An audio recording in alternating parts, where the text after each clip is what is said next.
Hello, welcome to SteveKnows. Today we have embarrassing meta fails, speculation on the Quest 4, a premium version of that headset, and the Pro 2. New tech for longer lasting play sessions, new games, a new version update, and it goes on, so enough chin wagging. Let's get started.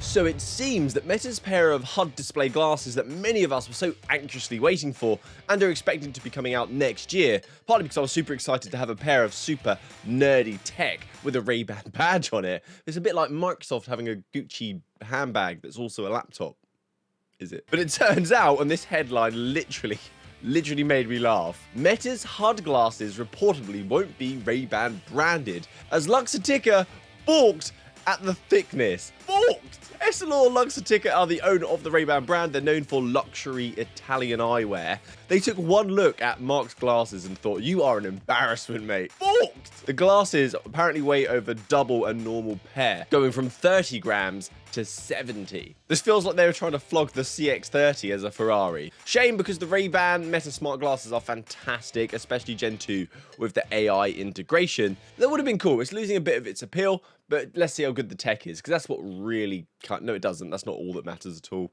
It's a pair of glasses. That's what people are going to say. They're a bit big. More uplifting news now, though. The Quest 4 and a variant, let's call it the 4X, and the Quest Pro 2, which I am speculating because the report stated a high-end headset, which, based on reports from The Verge from the past, and what we know about this space, it's more than likely going to be the Quest 2. So the Quest 4 has been reported to be releasing in 2026, and 27 for the Pro 2, which is slightly comforting, because we know we still have the Quest 3 for a couple of years, which stays true to the tech refresh that we've seen from the previous gen.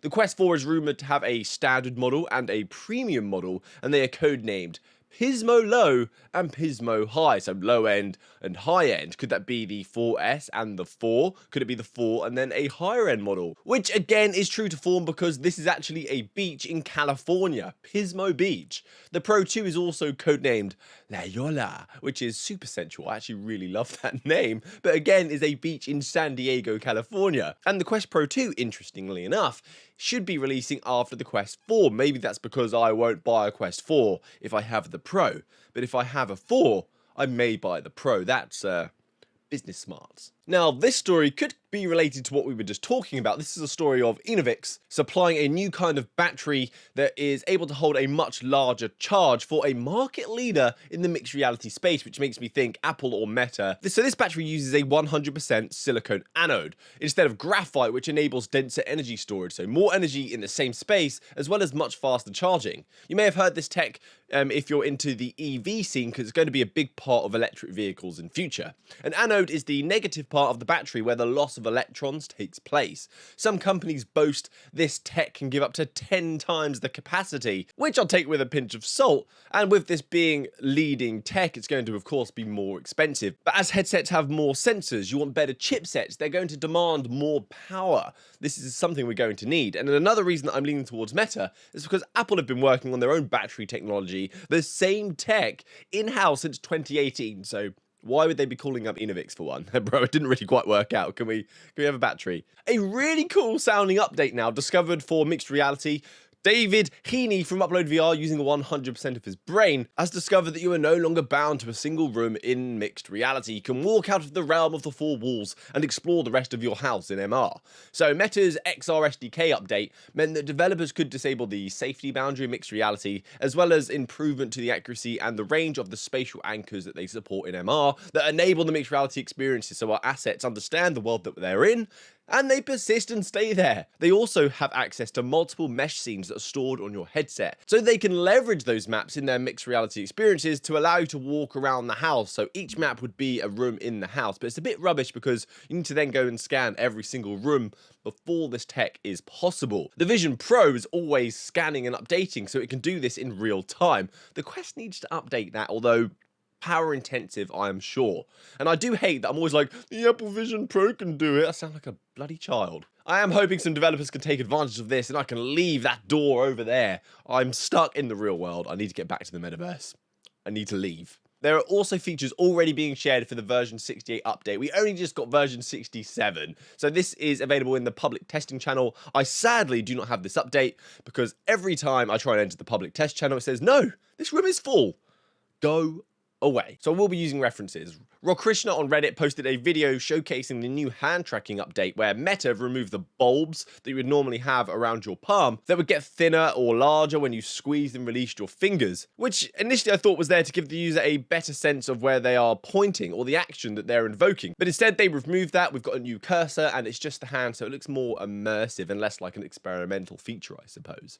There was also an update to the media view where you're able to slide and darken the environment around the screen that you're watching to make it more immersive. There's also the ability, which I think kind of Meta missed the mark on this one, to adjust the in-game audio and the mic recording audio levels, but I would rather have the ability to do this in post, so split the channels. How do I know how loud my game is and my speech without recording, listening back, then adjusting, then recording, and then listening back? It's a little bit cumbersome as a content creator, but I get it for those that like to upload straight from the device. There also is a new post setup for the Quest 3, so once you've set up the headset, you get a video to kind of get you hyped about playing VR, but there seems to be less of a focus on hardcore VR experiences and more highlights on casual experiences, like checking out concerts, sightseeing worlds, playing tabletop games, sitting on a sofa.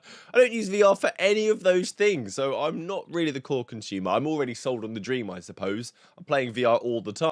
We need others to join us. Quest 3 links down below. Time for some quickfire news that I say every blimmin' week. It's quickfire and I talk so much, so I'm really going to try this time to keep it sweet.